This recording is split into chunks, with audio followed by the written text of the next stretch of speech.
Hi friends, എല്ലാവർക്കും സന്തോഷത്തിൻ്റെയും സമാധാനത്തിൻ്റെയും നല്ലൊരു വർഷം ആശംസിക്കുന്നു.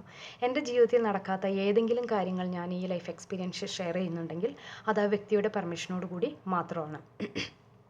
നമ്മൾ പാരൻസ് എപ്പോഴും പിള്ളേരെ വളർത്തിക്കൊണ്ടുവരുന്ന കാര്യത്തെ ആലോചിച്ച് ഭയങ്കര ടെൻഷനിലാണ്. എങ്ങനെ അവർ നേർവഴിക്ക് നയിക്കുമെന്ന് ആലോചിച്ചിട്ട് പലപ്പോഴും നമ്മൾ പല മുഖംമൂടികൾ അണിയാറുണ്ട്. ചില സമയത്ത് നല്ലൊരു പോലീസ് ഓഫീസറാവും, ചില സമയത്ത് സൈക്കോളജിസ്റ്റ്.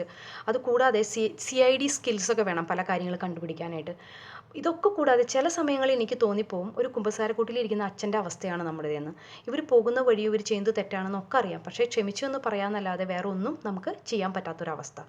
പലപ്പോഴും എൻ്റെ അമ്മ പറയാറുണ്ട്, പിള്ളേർക്ക് മൊബൈൽ ഇൻ്റർനെറ്റ് ഒന്നും കൊടുക്കരുതെന്ന്. ഇങ്ങനെ ഒരു ചിന്തിച്ചിരുന്ന ഒരു കാലഘട്ടം എനിക്കും ഉണ്ടായിരുന്നു. ഒരു 12-13 വർഷങ്ങൾക്ക് മുൻപ് മൊബൈലൊന്നും യൂസ് ചെയ്യില്ലായിരുന്നു. ഒരു ദിവസം ഞാൻ ഓഫീസിൽ നിന്ന് ഇറങ്ങാനായിട്ട് ഒത്തിരി വൈകി. അപ്പോൾ എൻ്റെ കൂടെ വർക്ക് ചെയ്യുന്ന ഒരു വ്യക്തി എൻ്റെ കയ്യിൽ മൊബൈൽ വന്നിട്ട് പറഞ്ഞു, വഴിയിൽ വെച്ച് എന്തെങ്കിലും ബുദ്ധിമുട്ടുണ്ടായാൽ വിളിച്ചറിയിക്കാൻ ഉപകരിക്കുമെന്ന് പറഞ്ഞു. മേടിക്കാതെ വേറെ നിവൃത്തിയില്ലായിരുന്നു. അപ്പോൾ പിറ്റേ ദിവസം തന്നെ ബിന്നി പോയി ഒരു മൊബൈൽ മേടിച്ചിട്ട് എന്നോട് മേടിച്ച് എൻ്റെ കയ്യിൽ കൊണ്ടുവന്നിട്ട് പറഞ്ഞു, ഇനി മേലാൽ മൊബൈലില്ലാതെ പുറത്തിറങ്ങരുത്, സേഫ്റ്റി എന്നൊരു കാര്യം കൂടെ ഇതുകൊണ്ട് ഉദ്ദേശിക്കുന്നുണ്ടെന്ന് പറഞ്ഞു. അതുപോലെ ഫേസ്ബുക്ക് എനിക്ക് തുറന്നു തന്നത് എൻ്റെ ഒരു ഫ്രണ്ടാണ്. കാരണം ഞാൻ എപ്പോഴും കോൺടാക്ട് ചെയ്തിരുന്നത് ഫോൺ വഴി. അവരും അടുത്തു എൻ്റെ ഫോൺ അറ്റൻഡ് ചെയ്ത് അങ്ങനെ ഞാൻ ഫേസ്ബുക്ക് ഉപയോഗിച്ച് തുടങ്ങി. Mobile, WhatsApp. ഇപ്പോൾ എൻ്റെ ഫ്രണ്ട്സ് ചോദിക്കാൻ തുടങ്ങി, നീ എന്താ യൂട്യൂബ് തീരെ എഴുതിയെടുത്തിരിക്കുകയാണോ? പലപ്പോഴും നമ്മുടെ അനുഭവങ്ങൾ മാത്രമല്ല നമ്മളെ മാറ്റി ചിന്തിക്കാൻ പ്രേരിപ്പിക്കുന്നത്. നമ്മുടെ ചുറ്റിലും നടക്കുന്നതും മറ്റുള്ളവരെ ഷെയർ ചെയ്യുമ്പോഴൊക്കെ നമ്മൾ ചിന്തകളിൽ മാറ്റം വരുന്നു, പ്രവർത്തികളിൽ മാറ്റം വരുന്നു. അങ്ങനെ 2 ഇൻസിഡൻറ്റും കൂടി ഞാൻ പറയട്ടെ.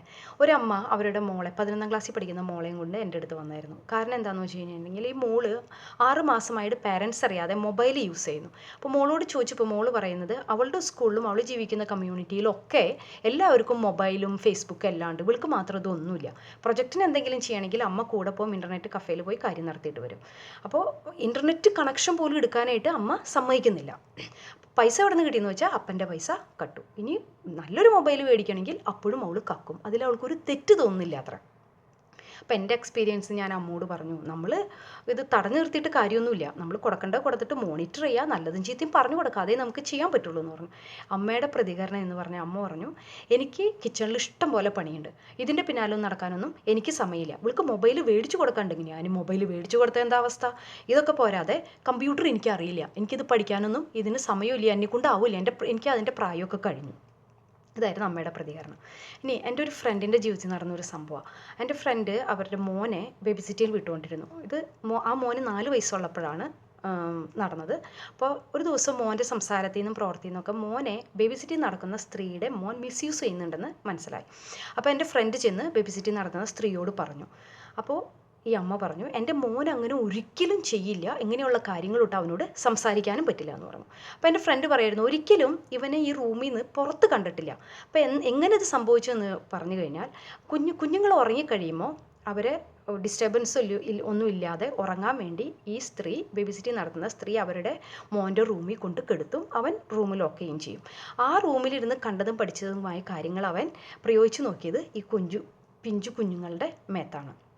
അപ്പോൾ ചില കാര്യങ്ങൾ ഞാൻ അറിഞ്ഞ ചില കാര്യങ്ങൾ നിങ്ങളുമായി ഷെയർ ചെയ്യട്ടെ. ഒന്ന്, ഞാൻ പഠിച്ച വലിയൊരു പാഠമുണ്ട്. ടെക്നോളജി എന്ന് പറയുന്ന ഒരു സാധനത്തെ തടഞ്ഞു നിർത്താൻ, അതിൻ്റെ മുന്നേറ്റത്തെ തടഞ്ഞു നിർത്താൻ ഒരാൾക്കും സാധിക്കില്ല.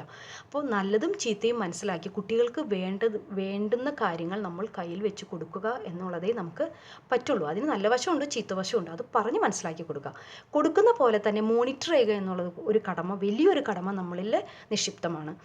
പാരൻസ് പഠിച്ചേ മതിയോ, പ്രത്യേകിച്ച് അമ്മമാർ നമ്മൾ മിക്ക സമയം ഇവരുടെ കൂടെയുണ്ട്. ഇവർ ചെയ്യുന്നത് എന്താണെന്ന് ചിലപ്പോൾ കമ്പ്യൂട്ടറിൽ നോക്കിയാൽ നമുക്ക് മനസ്സിലാവില്ല. അപ്പോൾ അവർ പറയുന്ന നുണ നമുക്ക് അതുപോലെ തന്നെ വിഴുങ്ങേണ്ടതായിട്ട് വരും. ഞാൻ ചില സമയത്ത് പിള്ളേരിങ്ങനെ ചെയ്യുമ്പോൾ ഞാൻ ചെന്ന് ചോദിക്കും, ഇത് എന്താടാ ചെയ്യണേ? ഉടനെ പറയും, അമ്മയ്ക്കൊന്നും അറിയില്ല, അമ്മ പോയേ. അപ്പോൾ ഞാൻ പറയുന്നത് ഇതാ, എനിക്ക് ബുദ്ധിയും ബോധമൊക്കെ ഉണ്ട്, എന്നെ പഠിപ്പിച്ചിട്ട് മതി നിങ്ങൾ ഇത് ചെയ്യൽ. ഡിസ്റ്റർബ് ചെയ്തുകൊണ്ടേ ഇരിക്കും. അവസാനം ഗതി കിട്ടും അവരെനിക്ക് പറഞ്ഞു തരും. ഞാൻ നല്ലൊരു സ്റ്റുഡൻ്റായിട്ട് മാറും ചെയ്യും. അവിടെ ഒരു നേരം കറി വെച്ചില്ലെങ്കിലും വേണ്ടില്ല, അത് പഠിച്ചേ മതിയാവും. കാരണം അല്ലെങ്കിൽ അവർ പറയുന്ന നുണ മുഴുവൻ നമ്മൾ വിശ്വസിക്കേണ്ടതായിട്ട് വരും. 3, എന്തിനാണ് പിള്ളേർക്ക് ഇത്രയും പ്രൈവസി? ഇന്നത്തെ ഒരു മോഡേൺ ട്രെൻഡാണ്. ഒരു പിള്ളേർക്ക് തന്നെ ഒരു റൂം, അതിൽ അവർക്ക് വേണ്ട കമ്പ്യൂട്ടർ, ഇൻ്റർനെറ്റ്, മൊബൈൽ, എല്ലാ ഫെസിലിറ്റിയും. ബെഡ്റൂം എന്ന് പറഞ്ഞു കഴിഞ്ഞാൽ കിടക്കാനും ഡ്രസ്സ് മാറാനല്ലേ ഉപയോഗിക്കുള്ളൂ. എല്ലാ ഫെസിലിറ്റിയും കൊടുത്ത് അവരെ പുറലോകവുമായി കണക്ട് ചെയ്യുന്നു, നമ്മളിൽ നിന്ന് ഡിസ്കണക്ട് ചെയ്യുക ചെയ്യുന്നത്. അപ്പോൾ ഒരു സുപ്രഭാതത്തിൽ ചെന്നിട്ട് ഇതെല്ലാം ഡിസ്കണക്ട് ചെയ്ത് നമ്മളിലേക്ക് തിരിച്ചു കൊണ്ടുവരാൻ ശ്രമിച്ചു കഴിഞ്ഞാൽ അതൊരിക്കലും നടക്കില്ല. നെറ്റ് കണക്ഷനുള്ള എല്ലാ സാധനവും റൂമിൽ നിന്ന് മാറ്റി ഒരു ലിവിങ് റൂമിലോ പബ്ലിക് പ്ലേസിലോ വയ്ക്കുക. അപ്പോൾ അവർക്ക് എപ്പോഴും ഒരു ചിന്തയുണ്ടാവും, ഓ എന്നെ മോണിറ്റർ ചെയ്യുന്നുണ്ട് എന്നുള്ളത്. അവരുടെ ഏജിൻ്റെ കുഴപ്പമാണ്. അവരെ പറഞ്ഞ് മനസ്സിലാക്കേണ്ടത്, ഞാനിപ്പോഴും അവരോട് എൻ്റെ മക്കളോട് പറഞ്ഞു കൊടുക്കുന്നത്, നിങ്ങളുടെ ഏജിൻ്റെ കുഴപ്പമാണ്. ആ ഏജിനെയാണ് എനിക്ക് വിശ്വാസമില്ലാത്തത്, അല്ലാതെ നിങ്ങളെയല്ല. അപ്പോൾ മോണിറ്ററിങ് എന്ന് പറയുന്ന ഒരു കാര്യവും അതുപോലെ ആവശ്യമില്ലാത്ത പ്രൈവസി അത് പിള്ളേർക്ക് നമ്മൾ കൊടുക്കാതിരിക്കുക. 17-18 വയസ്സ് വരെയൊക്കെ നമുക്ക് ഇവരെ ഗൈഡ് ചെയ്യാൻ പറ്റുള്ളൂ. പിന്നെ അവർ തന്നെ തിരഞ്ഞെടുക്കും ഏത് വഴിയെ പോകണോ, നല്ല വഴിയെ പോകണോ ചീത്ത വഴിയെ പോകണോ എന്നുള്ളത്. നമ്മൾ പാരൻസ് നമ്മുടെ കടമ ചെയ്യുക അത്രമാത്രം. അപ്പോൾ വീണ്ടും കാണാം. ബായ്.